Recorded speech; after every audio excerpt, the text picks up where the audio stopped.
And welcome back to another very special episode of The Breakdown, X's and O's, with,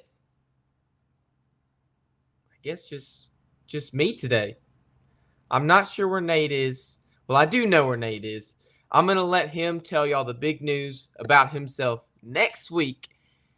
But for right now, I had to venture out and find a new co-host for today's show, as I could not do it alone. So, in my journeys, I found a couple of people that I trust enough to be on this show with their football knowledge. And one of them happened to be a pretty good buddy of mine I met this year in college that I like to call one of my best buddies now. So without further ado, let me bring in the co-host for tonight's show, Mr. Ty Goldman. What's up, man? What's up? Good to be here.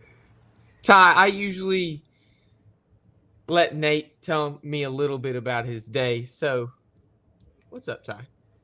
I appreciate How it. you doing? I'm doing all right. Me and you both had classes today, so you know how that goes. Got fall break coming up, so yeah, that's exciting to be able to go back to the house down in South Mississippi. I know you're from South Mississippi, Yes, sir. too, so it'll be fun to go. Yes, sir. Fun to go back and visit some family and get into something, and just have a good time with the people you love most. Oh, yes, sir. I mean, I get to see my goddaughter this weekend. I'm excited for the break. But Noah Brock wants to know if we're watching FIU and Liberty. No, we're on the show. And if you're watching FIU and Liberty, you should be watching us too, because we're going to talk a little bit of college football tonight. But I know Nate's not here. I'll let him give you, like I said, the news of why Nate cannot be here. And then I will give a big announcement at the end of the episode. So stay tuned for that. It's pretty big. It's probably the biggest announcement we've ever made on the breakdown. And that is no joke. I'm not just saying that so you stay tuned till the end. But it is a very big announcement. So the day's been just a day, Ty. I mean, I've been kind of anticipating fall break. I'm wanting it to come so I could just take a rest, dude. We've been at our grind too long. We've been in our studies, and I'm just ready. You're exactly right, man. It gets to a point, man. I mean, you go home. Me and you go home when state has bye weeks and stuff like that, or when we're on the road playing somewhere. But it ain't the same. And now we got because I don't have class tomorrow. I don't know about you, but I mean, I basically got 5 free days off. So, oh shoot, no, I got a dilemma. I got a 9, 10, 12, and then 2 labs on Wednesdays. Well, my first lab got canceled. My 12 o'clock got canceled, and now I have a lab at 4 o'clock and a class at 10. So now I have to stay to my lab at 4, so I don't get a 0 on the lab. And I'm just like, oh, man, do I skip the lab so I can drive? Because we're going to South Carolina. So I can drive to South Carolina earlier so I don't have to get there at midnight or past midnight or whatever.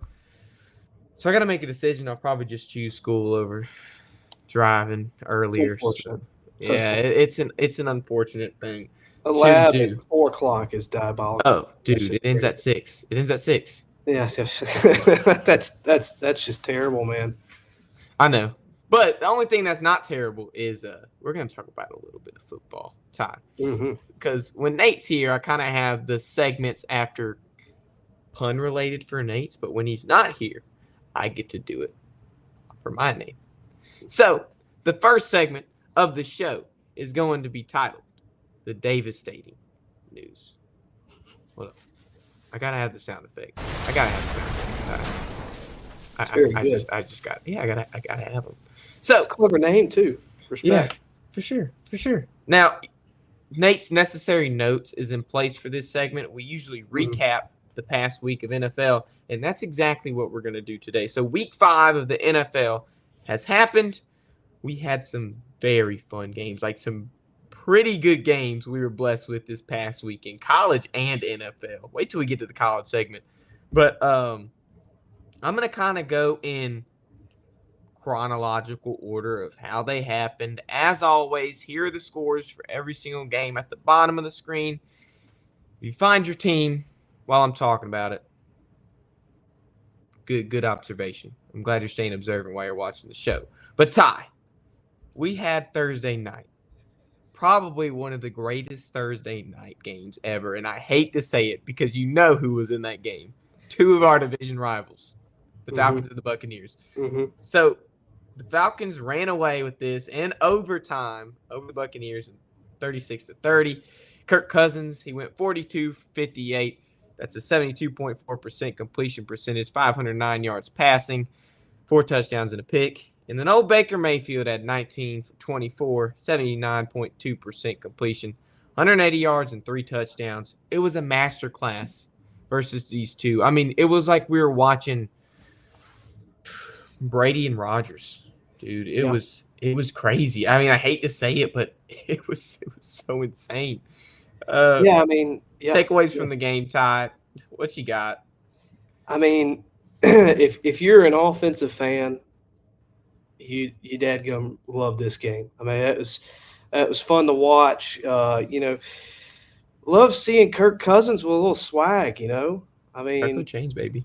Like you said, 42 for 58. I mean, that's an old dude throwing 58 passes a game and completing about 70%. It seems like that offense is finally starting to evolve. They struggled early on against Pittsburgh, which is a good defense. They had a couple struggles like in week 1 and week 2. It seems like that offense is starting to come into shape. And they have the playmakers to do it. They really do. London had a good night, I believe, right? Bijan is just he's arguably the best. He could be the best back in the South. Kamara's had a good year, but the young potential from Bijan is just out of the water. It's as a Saints fan, right? Sucks to see that happen, but we're not going to be biased here. Falcons came out and played really good offense, and that's something they've been wanting to see, and they got it done. And even last week against the Saints, they didn't score an offensive touchdown, right? Nope. They get down there and get those field goals with Younghoe Koo, but I mean, there's just been some struggles on offense, and I'm sure for Atlanta fans, it feels good to get something going in a positive direction. I mean, no, you got to lose a lot of offensive momentum with that Saints game. I mean, you had no offensive touchdowns, and now Kirk Cousins comes up here. He not only throws 4 touchdowns on offense, he breaks the single game passing yards record, previously set by Matt Ryan, as we know, who was there for a long time. I mean, you had this guy come in off of an Achilles tear saying, is he going to be able to compete at a high level? Well, Atlanta thinks he does. They give him $100 million guaranteed, say, hey, come play with us for 4 years. He comes in. We 5 weeks into football, Ty. He's already broken a passing record they had from a QB that's been there over a decade. Yeah. I mean, I don't know if that's a hit on Matt Ryan or a compliment to Kirk Cousins or both. I'm not sure what to think. I mean, the Saints fan in me wants to say that Matt Ryan was bad, right? Yeah. But the non-biased fan says, well, maybe Kirk Cousins is just that guy, and I like that. Yeah. Yeah. Oh, yeah. I like that. Yeah. I think he's glad you like it. No. Yeah. You just. Yeah. Kirk Cousins.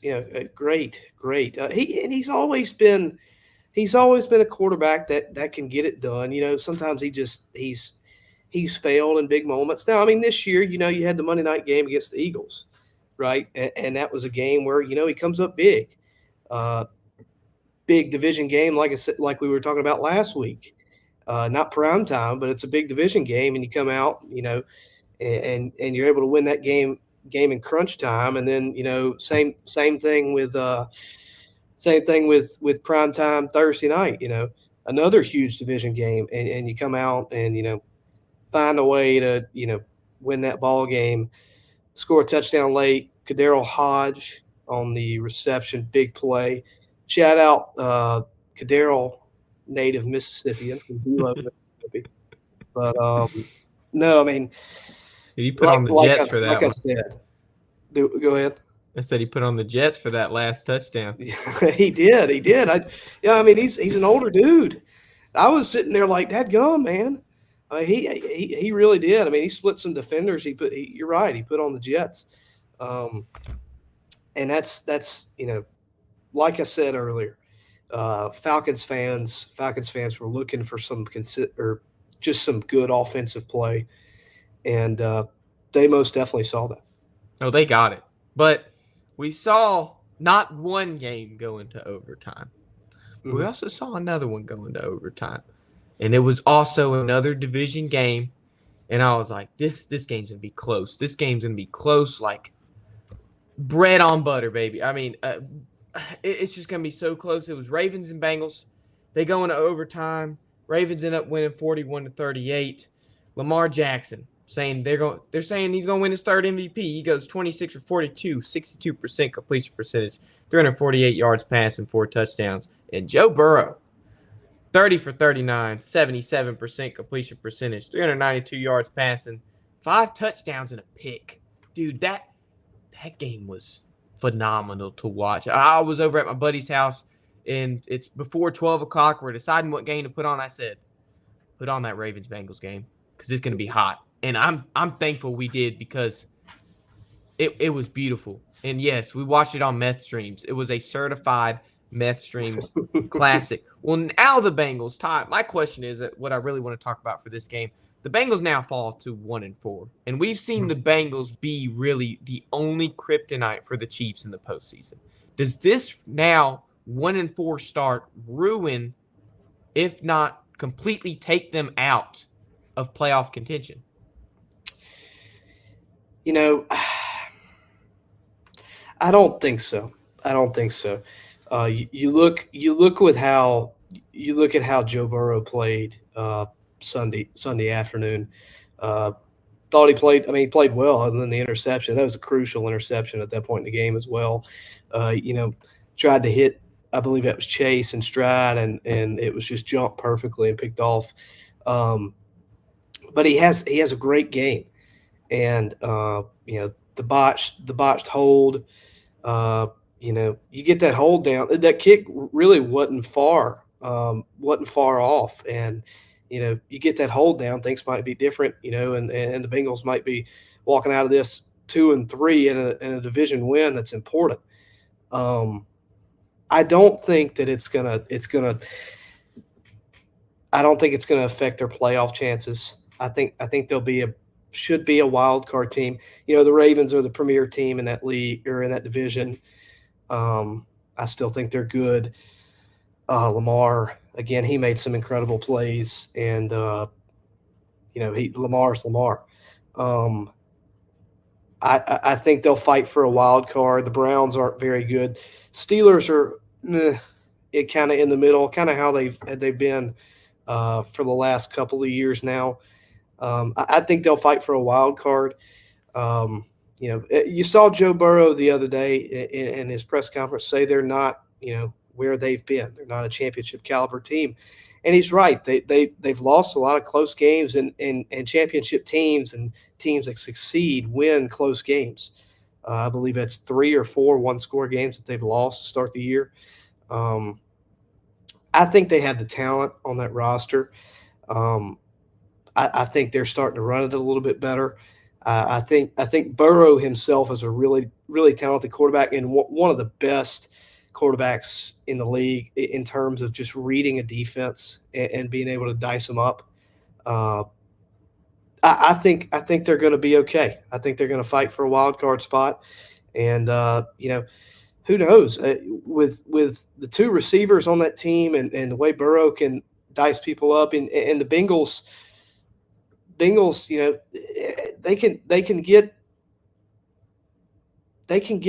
can get pretty good on defense late in the year. It seems like if they get to play the Chiefs, that'll be an interesting game, especially with Patrick Mahomes and everything. But to wrap it up, I think they're going to be okay. It's a 1-4 start, but it's a start that you've lost a lot of close games and one-score games.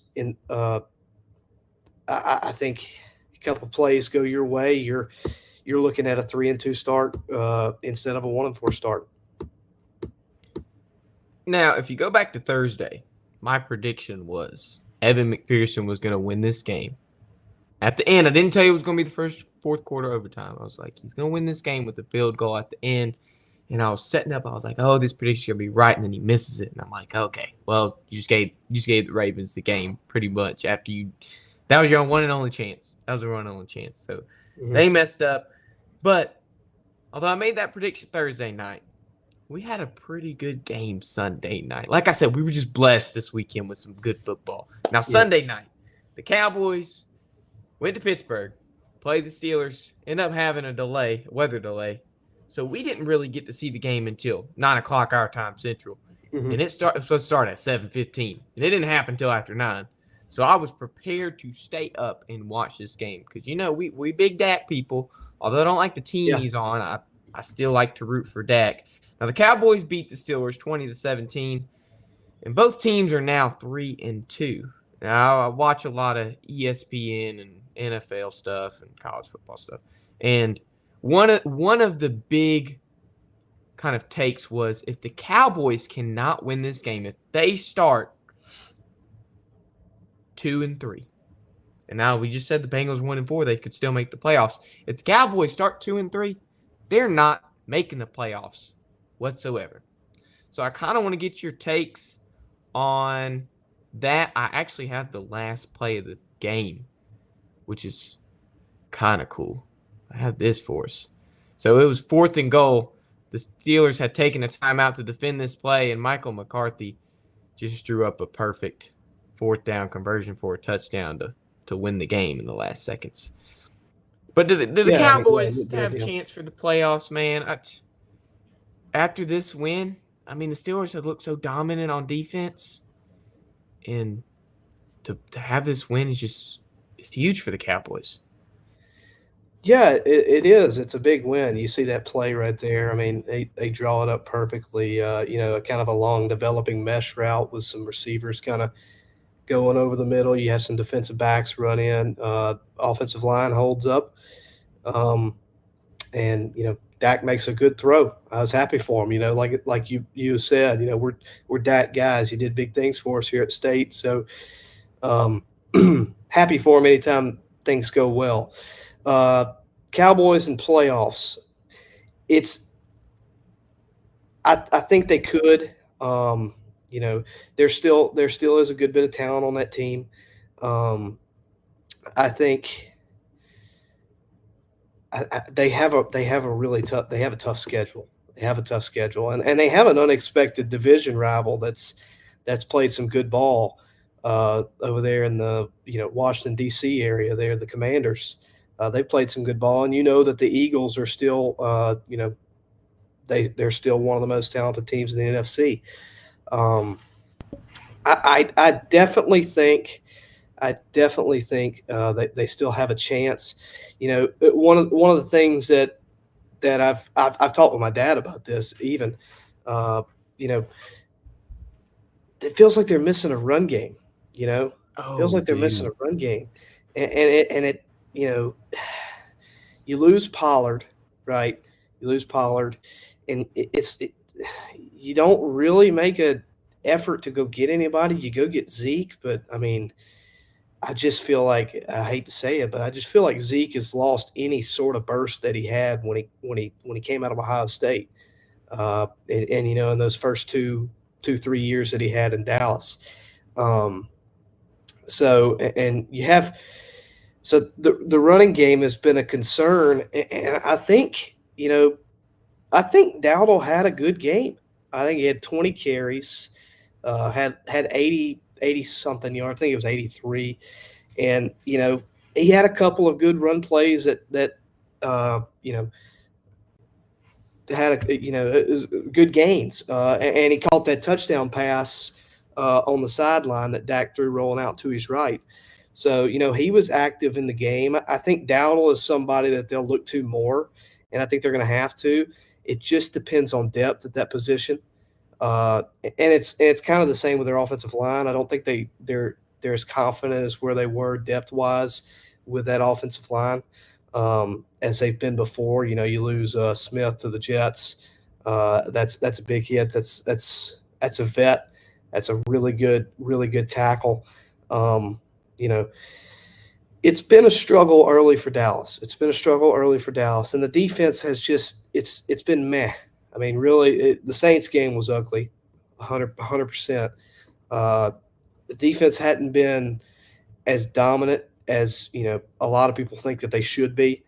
And I've kind of thought that's just I don't know that they really made a great effort to go get anybody. It's kind of the same way on the offensive side of the ball. I just don't feel like they made any sort of effort in the offseason to go get anybody. Um,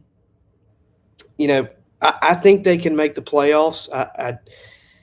But I really think it relies on how far Dak and CD can take them, and if this defense can crack down and be like they have been, if this run game can get any sort of better. I mean, if they run the ball a little bit better than they did Sunday night, I think they'll be okay. But it's going to really depend on Dak a lot, and it's really going to depend on their stars and how they can elevate this offense. And I hate to add on another thing, but I think they had 3 missed opportunities to where they could have scored a touchdown in the red zone Sunday night.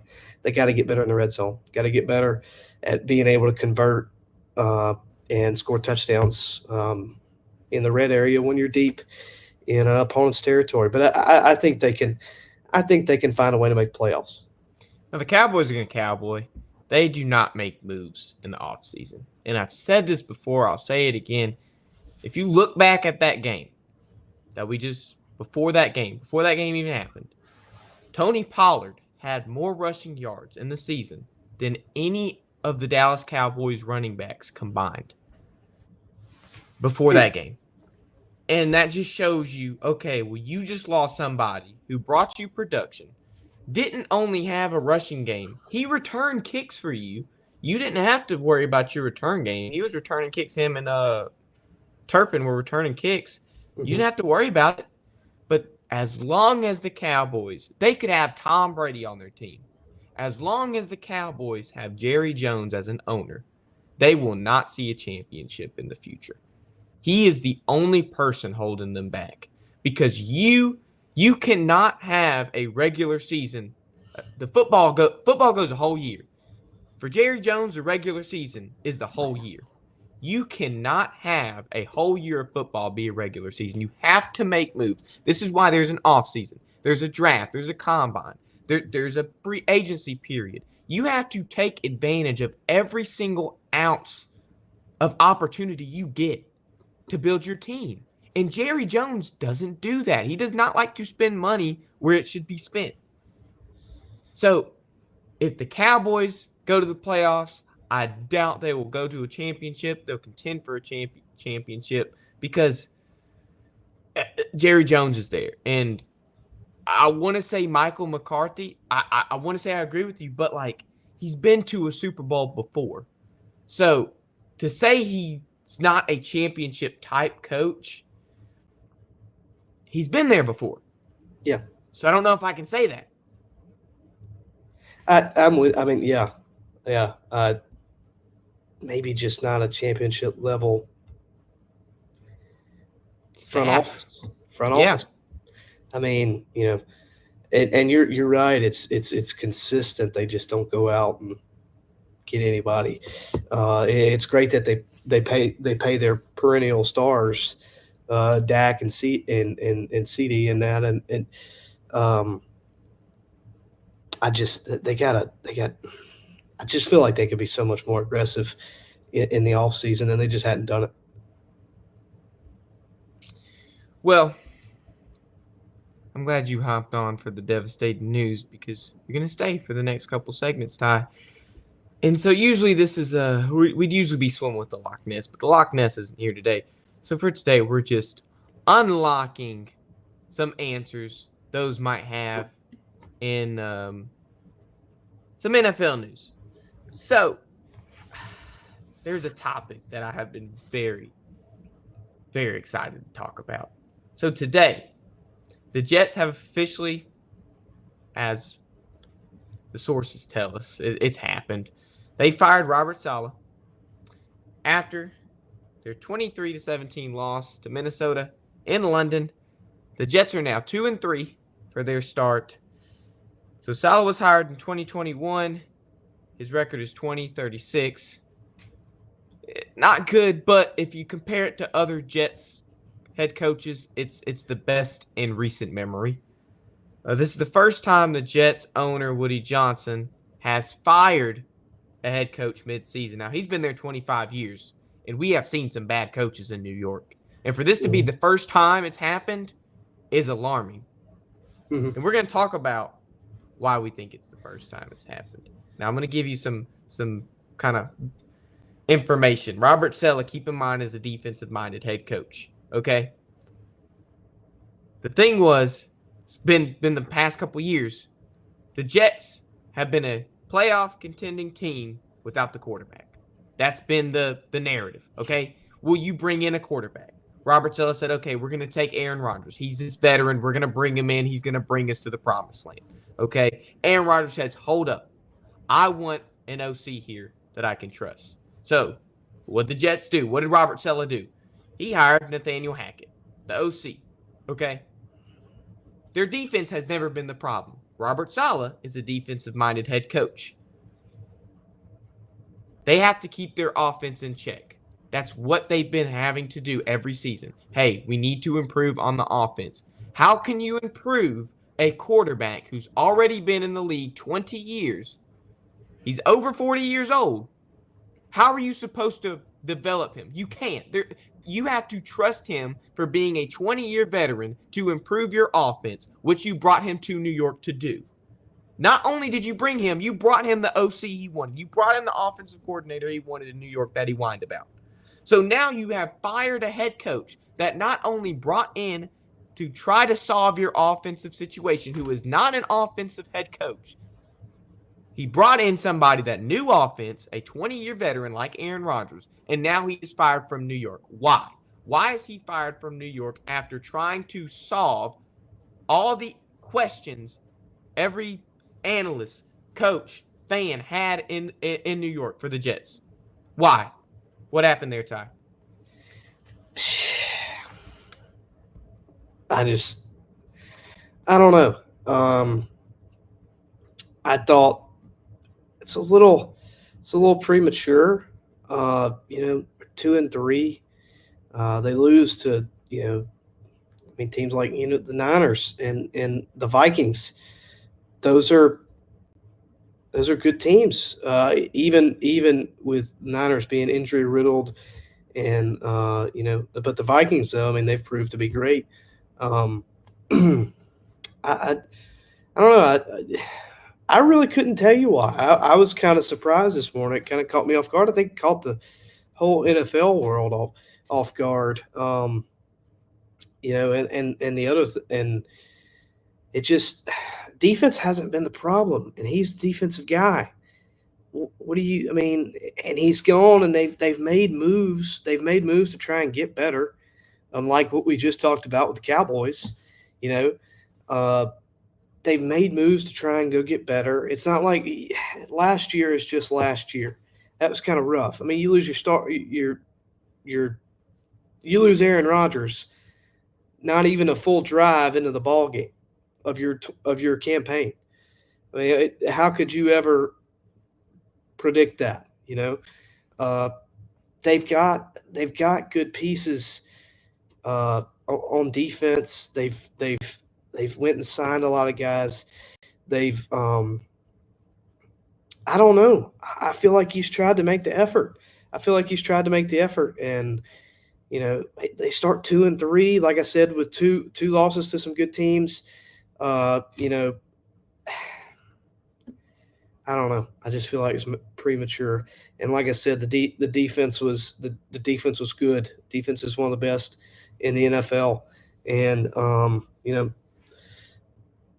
your offense seemed to be the problem. So why not give Nathaniel Hackett a little bit of fire? You know, um, it's just going to be interesting to see, how who steps up and who leads this team. Um, you know, you got the interim head coach. He's an NFL guy. He's been around a lot. I'm assuming they kind of promoted him there just because he's a player. He's a player guy. He's like I said, he's played in the league. He's coached a little bit. I guess he's kind of the best with that kind of dynamic. Um, you know, it and the Aaron Rodgers dynamic too. We hadn't even talked about that. The Rodgers dynamic I feel like was so interesting with Salah, and maybe that's the reason. Maybe Rodgers was unhappy and kind of spoke to the front office about it. You know, he's been known to do some crazy stuff. He's a character now. Great ball player. Let's talk about it. Let's talk about it though, because okay, well now you have to have an interim head coach, and right now Jeff Ulbrich is the defensive coordinator. He's got to be the interim, and I saw him at the Senior Bowl. I actually met him at the Senior Bowl in Mobile back before the draft. He's a pretty. I like the way he's articulate with his words. He knows ball, of course. He's there for a reason. And now you have a thing with, and you said something earlier that I need to point out. That was just so beautiful that I'm glad you said it, because now you have a situation where you're saying, okay, well, the offense was the problem. Robert Saleh saw that, okay? He was going to fire Nathaniel Hackett. That was what he was going to do. Mm-hmm. So what did the front office do? Coincidentally, right before he was supposed to fire Nathaniel Hackett, they fired him. Why? Because Nathaniel Hackett is Aaron Rodgers' guy. When you have Robert Saleh might have been there since 2021. Aaron Rodgers has been in the league for 20 years. When you got somebody with 20-year credentials, I mean, we see players more now than ever being general managers for their teams. You see it. You see it in the NBA. You see it with LeBron and with Los Angeles. You're seeing it now in the NFL. I mean, it's a business. There's politics involved in business. Aaron Rodgers is the guy that took Robert Saleh out. I mean, I wish I had the video. I wish I pulled it. But, I mean, they had an interaction at the beginning of the season where Robert Saleh tried to be like, yo, it's okay, tried to give him a hug. And Aaron Rodgers was like, no. He, pushes him. I remember that. Literally pushes him and, get off of me. Dude, we're seeing something where it's like, this might be the biggest mistake the Jets have made since they brought in Aaron Rodgers. And I'm calling that a mistake because of what happened today. You cannot fire a coach whose specialty is defense and has your defense up here, brings in stuff to solve your offense. When that doesn't work out, you blame the defensive head coach. Why? Because Aaron Rodgers said so. Because Aaron Rodgers whined about it. Because that's how it's going to be. Aaron Rodgers says it. You can't disobey your parents, Ty. It's you can't say, why did that happen? Oh, because I said so. That's why it happened in New York. Because Aaron Rodgers said so. Yeah. It's just certainly an interesting dynamic to look at. Ulbrich, It's a good test for him, obviously. I mean, you get thrown in the role going in week 6. I mean, it's a great test for him. You spoke about him. He seems like a great guy. Obviously knows ball. Uh, like I said, he's played in the league. He's been around football his entire life. We'll see how that works out for him. The offense is just kind of get rolling, though.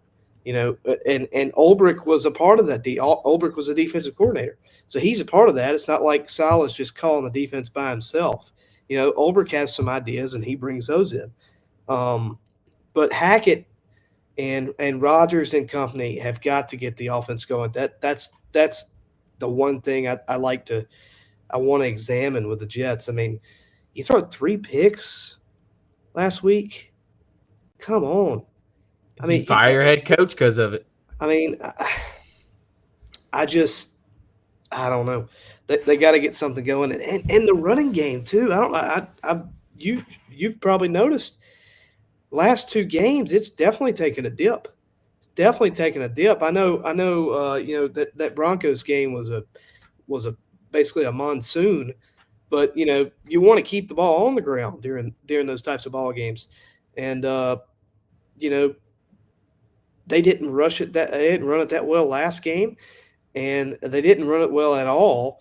I would know because Brees Hall's on my fantasy team. They didn't run it well at all against Minnesota and London. So they got to get the run game going because Brees Hall's a good back, and Braylon Allen behind him, he runs with some vigor.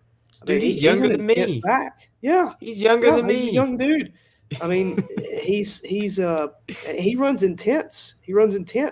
Some say, I mean, he runs better than Brees Hall does. But Brees Hall is a weapon both in the run game and the pass game, and he's been kind of quiet. It's just not a lot of offensive success. But you fire the defensive-minded guy who's led to some defensive success throughout this first part of the season. It's just weird. Well, although the Jets have not found success on their offensive side of the ball, they found success defensively. You can find success in the insurance world with Jeffrey Tepney. Here's to the grown-ups. Your car is now your office, stage, nursery. Sorry, Erie Insurance offers products that lots of other companies don't. That's a big deal, and it's a good deal, too. And with Erie, you get your own independent agent, not a giant corporate call center or some online robot.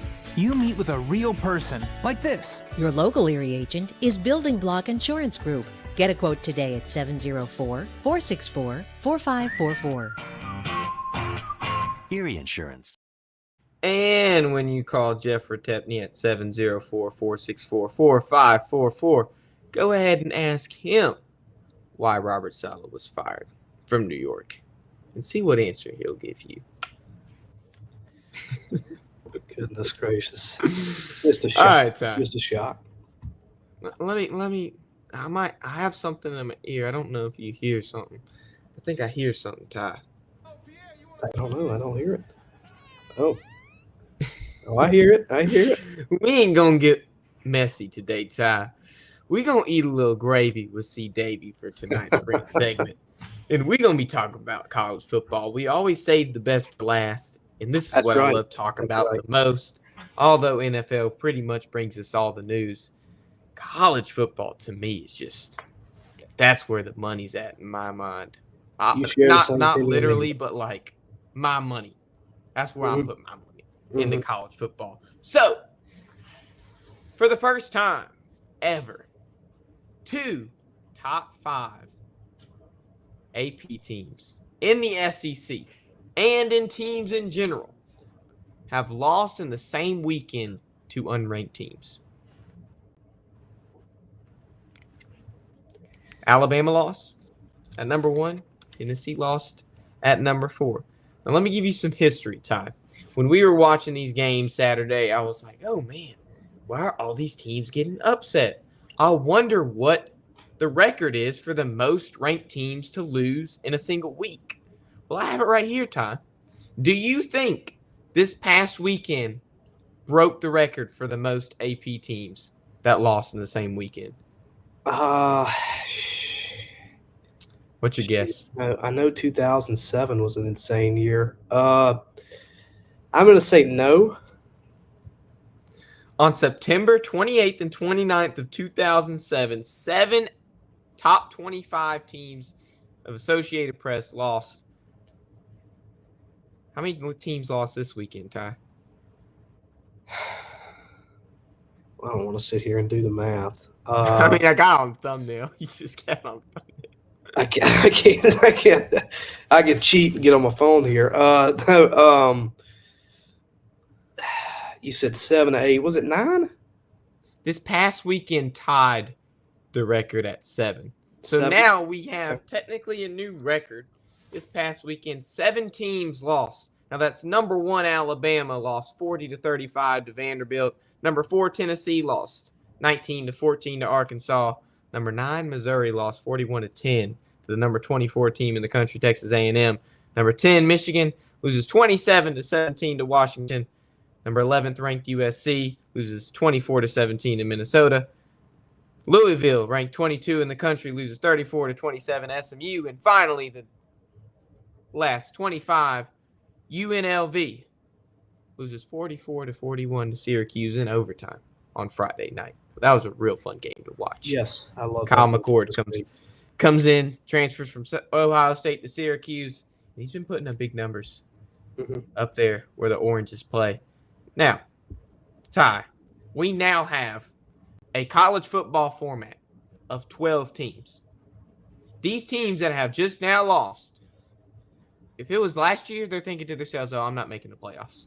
But now you have the chance with even 1 loss, 2 losses, 3 losses, maybe even 4, to now make the playoffs with the 12-team format.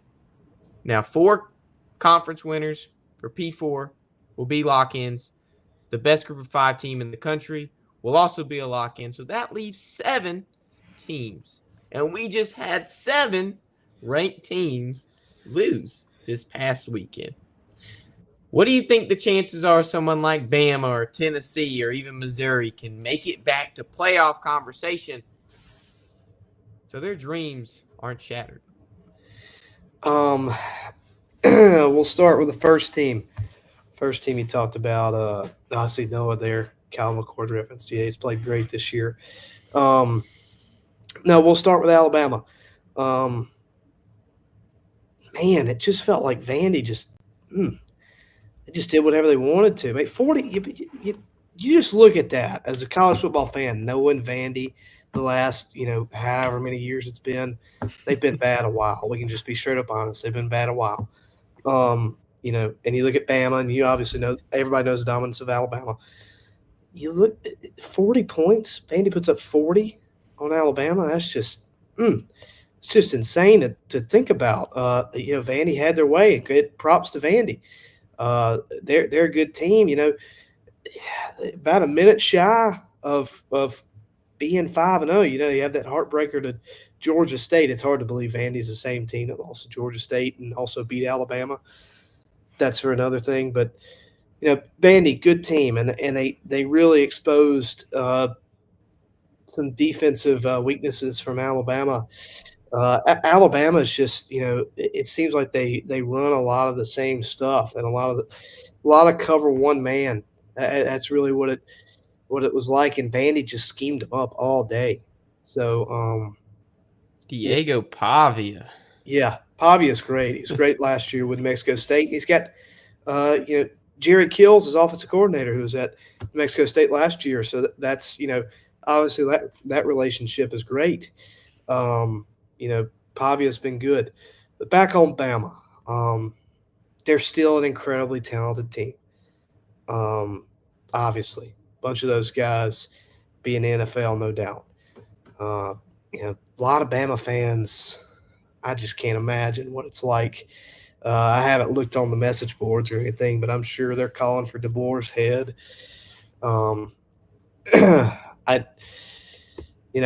They have a tough schedule. They still have a couple of tough games. They play Tennessee. They play Missouri. They have to play LSU in Death Valley.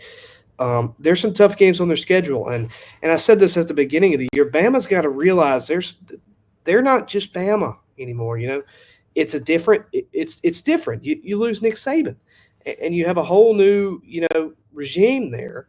You still have the same talent. Obviously, they do better than most anybody in college football, in terms of talent acquisition. But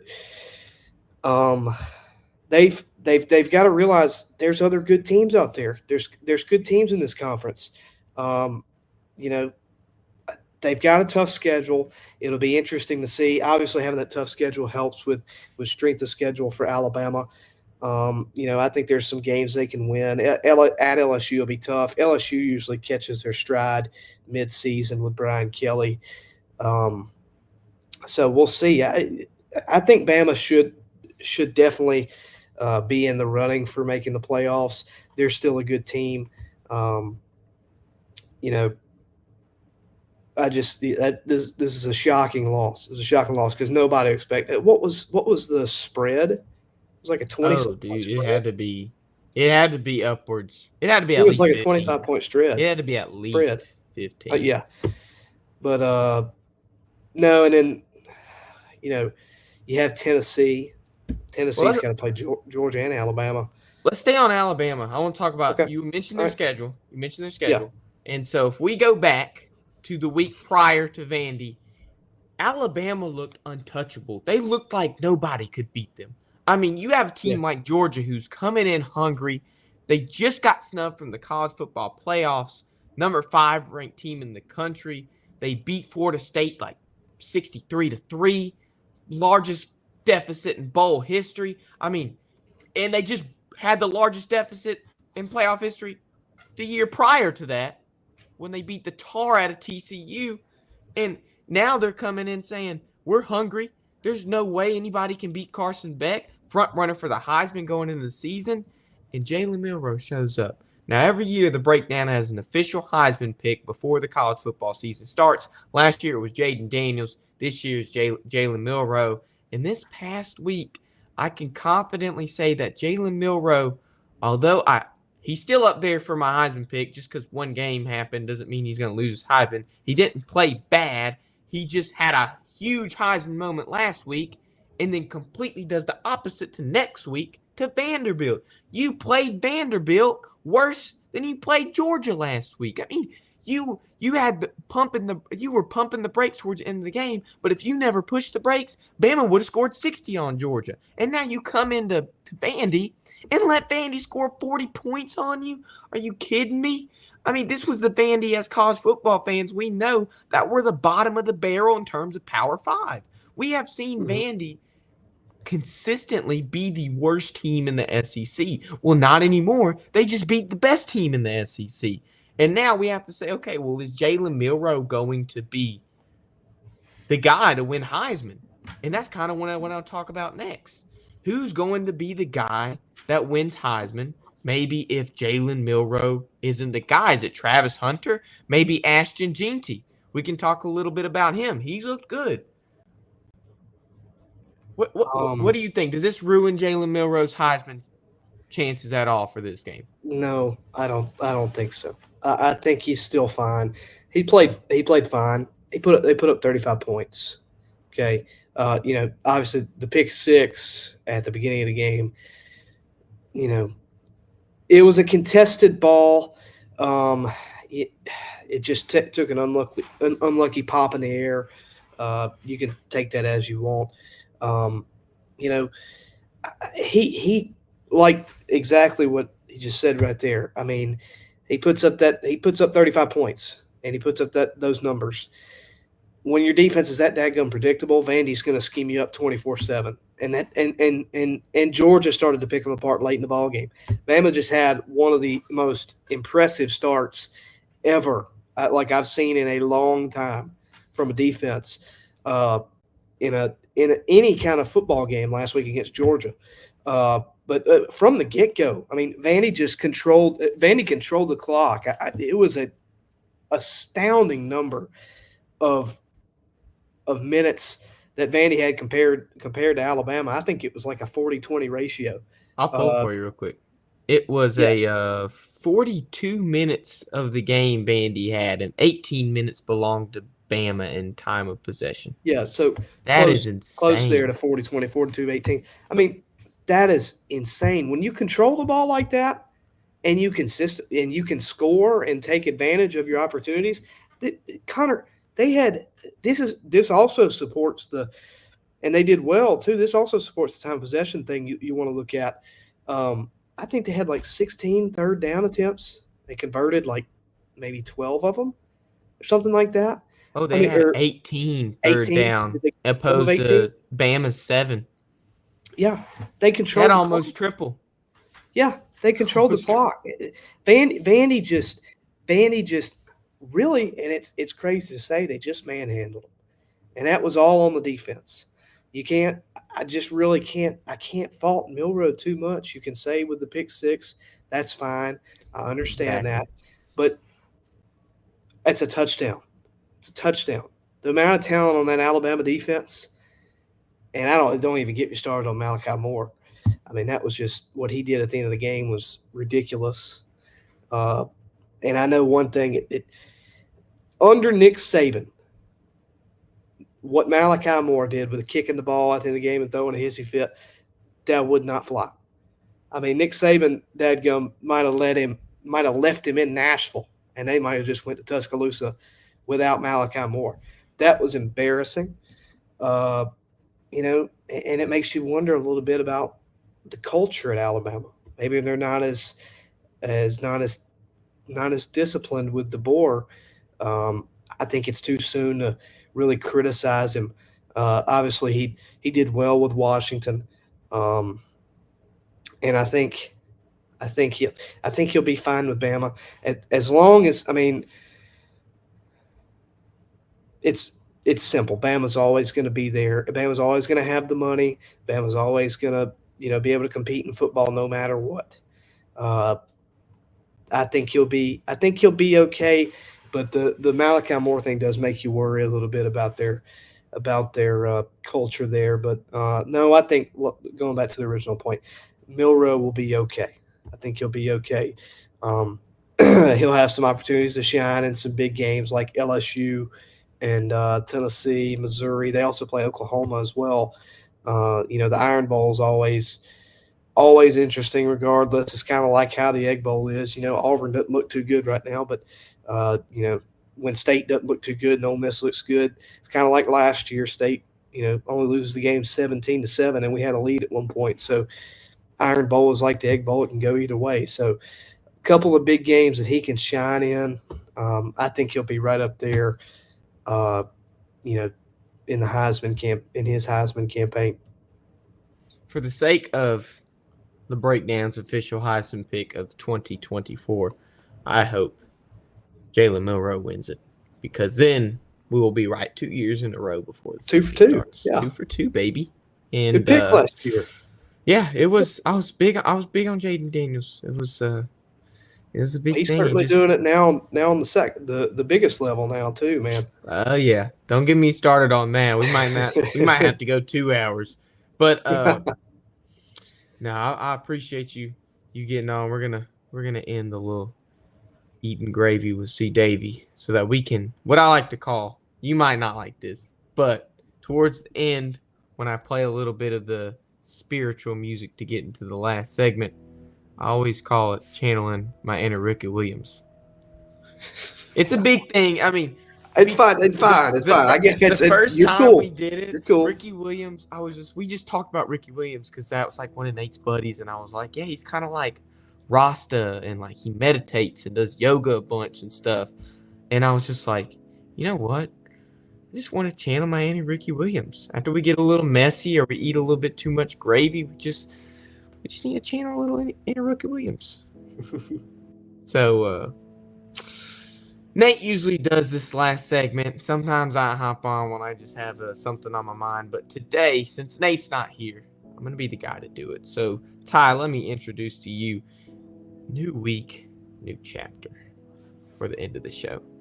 Now, this is a show where we like to, part of the show where we like to end the week on the high note, and then we start right back up on the high note. And based on my announcement coming after this segment, we're going to do just that and continue to do it. So, let me pull up the scripture for today. It's Jeremiah 17:5. This is what the Lord says. Cursed is the one who trusts in man, who depends on flesh for his strength, and whose heart turns away from the Lord. Usually when I pick these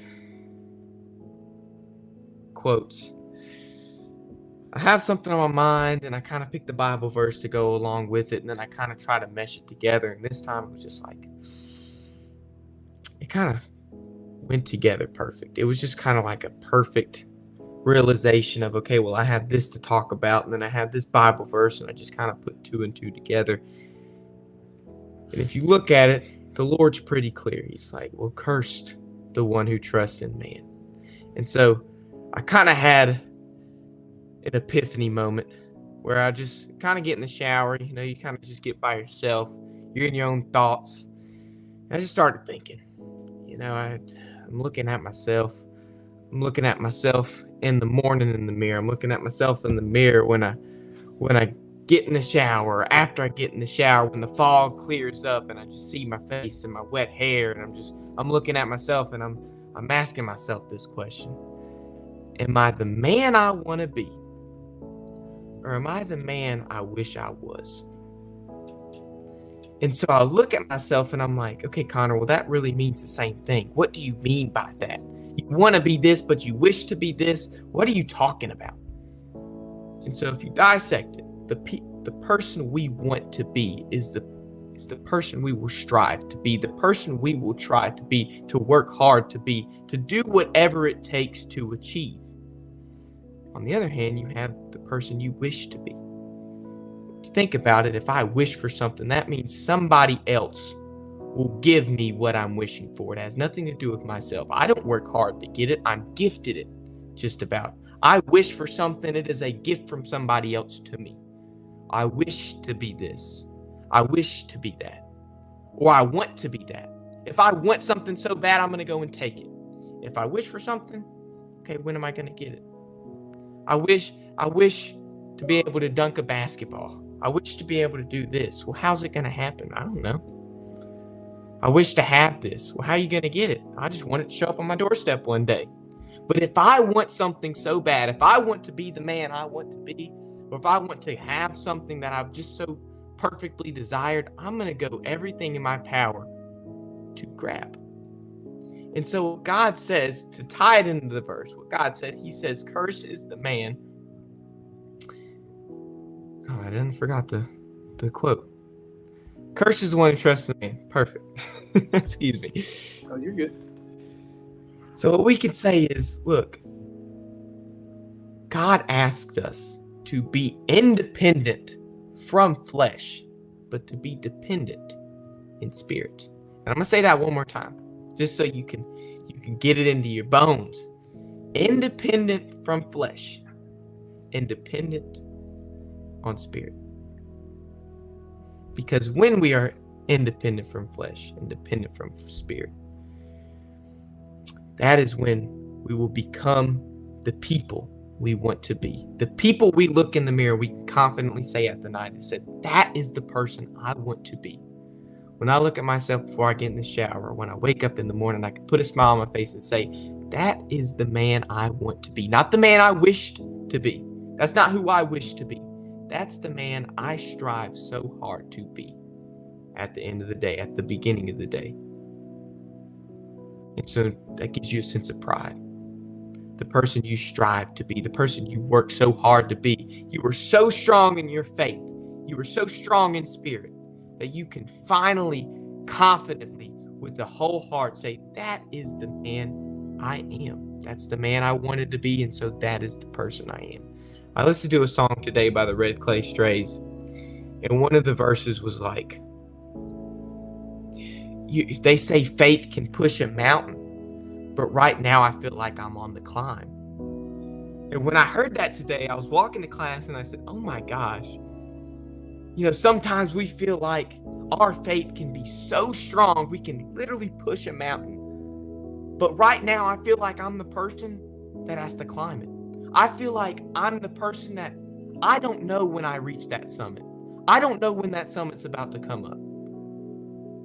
So when we look at ourselves at night, in the mirror, in the morning, we can confidently say that, hey, I have the faith I need to not only push the mountain, but to be the person of God that He tells me to be. So Ty, as we end this segment, we usually say a prayer. And if you don't mind, I would like to say the prayer to finish it off after doing a little preaching so that we can end it on a high note. Then I'll do our announcement. We'll end the show, and then we'll call it a day. All right. All right. So if you don't mind. Sorry, Holy Spirit. Dear Lord, I want to thank you for letting us come here today to not only talk about football, but to most importantly talk about you.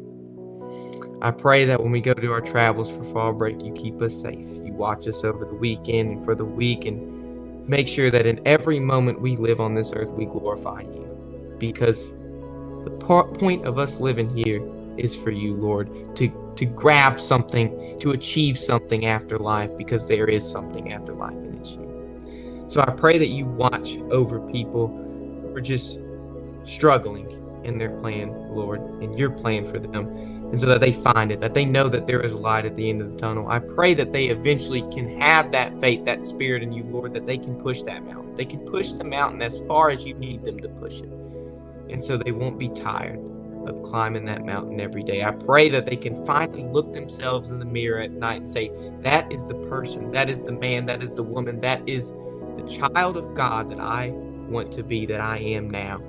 And to stop wishing for things that other people can give them. Lord, I pray that we all can sit here tonight and say, hey, Lord, I want to be independent from flesh and be dependent on you. I want to be dependent on spirit. I pray that everyone finds their dependency in the spirit, and that all their questions on you, Lord, are answered. And in your Son's perfect, holy, and precious name I pray. Amen. Amen. I don't know how you like that segment, Ty, but I always feel like it's kind of the bow of the show. Like a nice little ribbon to end the show. Yeah, there's nothing wrong with, this is my first time on the show, and I've seen the show, and I appreciate this segment. We have our fun talking about football. We love to do that, but what matters is our faith in the Lord and what we do for the Lord while we're on this earth. And what you do with this segment, and what helping bring people, I hope helps bring people to the Lord, and that's what we're sent here to do. So I appreciate this segment, and hey, every time I'm on here, I will be happy to participate in this segment. So I do, like I said, I really appreciate that. No, I'm happy and thankful you were available to get on tonight. I know you know your ball, and I appreciate that. So I'm glad you're able to get on. And when I asked you, you just was able to hop on with me and talk a little bit about football. But I do have an announcement that I was telling you about in between the show, at the beginning of the show. Now, like I said, Nate has news he's going to share next week. I will let him share it. I will not share it. But because of that news, he will give you the breakdown for our 1-year anniversary. From Tuesday nights, we'll be moving to Monday night. So we're going to be doing a whole change of schedule. It's not too much. It's not too bad. It'll just be doing the night before. So hopefully the Mondays, if it's a little bad, you can come over here at 7 Central Time, as always, 8 Eastern if you're with Nate in Atlanta, and you can talk a little football with us and hopefully stay tuned and pray with us at the end. But Ty, I appreciate you coming here tonight again. It's about that time where we end it. Do you have any last words to say before you want to call it quits? I appreciate the opportunity. Glad I've kind of made a new friend here. It's I'm a freshman here, so it's different here at Mississippi State. It's a different world, and I'm glad I found somebody that holds the same values as me and just likes to talk a little ball. So I appreciate the opportunity, and I look forward to hopefully being involved with this and being involved with everything you do, in around the sports world. I appreciate that, Ty. And if you don't know, Ty and I talk a lot after class. We will sit together and just talk ball after class, mostly Saints and state related stuff, which we try to be a little bit unbiased here, and just talk a little bit of football like we love to do. But as always, I am your co-host, Connor Davis. To my right is not the 5-year NFL vet. It is Ty Gallman, and I'm not sure if we can say he is the man, the myth, the legend quite yet. But maybe if he comes on here a couple more times, we can get him that title. But Nate's going to be on next week at Monday night. Do not forget, it'll be Monday night. The year anniversary is coming up. Stay tuned for that. It's going to be at 7 o'clock Central Time. We will see you Monday night. This has been The Breakdown, X's and O's. And we'll see you next week.